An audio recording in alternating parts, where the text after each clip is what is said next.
এই দেখো আমরা হাওড়া ব্রিজের উপরে দাঁড়িয়ে আছি। ব্রিজটা ভীষণ বড় আর দেখতেও খুব সুন্দর, দারুণ। আর এখানে দেখো মা গঙ্গা নদী। এখানে আমি ধারে কাছে যাইনি, আমি একটু ভয় পাই। তো এখানে একটু কয়েনও ফালিয়েছে, অনেকেরা স্নান করছে এখানে।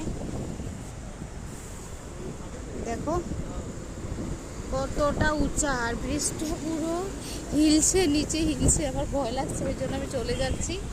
বিশ্বাস করো, ব্রিজটাতে দাঁড়িয়ে আছি সাইডে, আর ব্রিজটা পুরো মানে গাড়ি যাচ্ছে যে পুরো ভাইব্রেট করছে। আর আমি মাকে বলছি চলো, আমার ভয় লাগছে। হ্যাঁ কই, হ্যাঁ মাকে বলছি যে হ্যালো, ভয় ভয় লাগছে, তুমি দাঁড়াও তুল্লাদি। এখন আমরা যাচ্ছি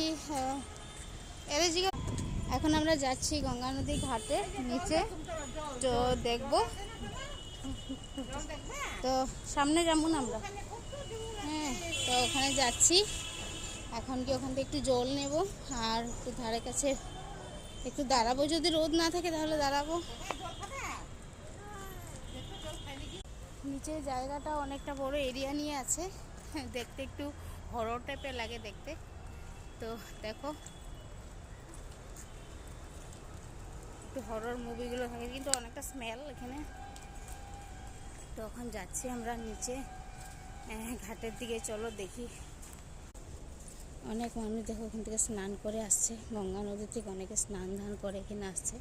আর জায়গাটা বিশেষ করে পুরো হররের মতন লাগছে, একদম একদম কালচে কালচে। একটু জায়গাগুলো পরিষ্কার না, পুরো গাছপালায় ভর্তি, একেবারে গাছপালায় ভর্তি। আর এখানে দেখে যেতে ভয় লাগছে। ফাইনালি দেখো এসে গেছি আমরা। এই যে ঘাট, এই যে হলো ঘাট।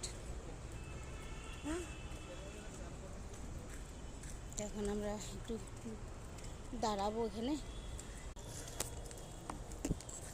এসেছিলাম, কিন্তু নিচে যাওয়ার সাহস হয়নি মোটেও।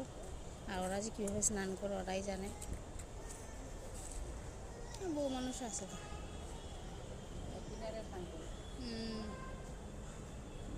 ওদেরকে কইলে ওরা জলটা এনে দিয়ে দেবে।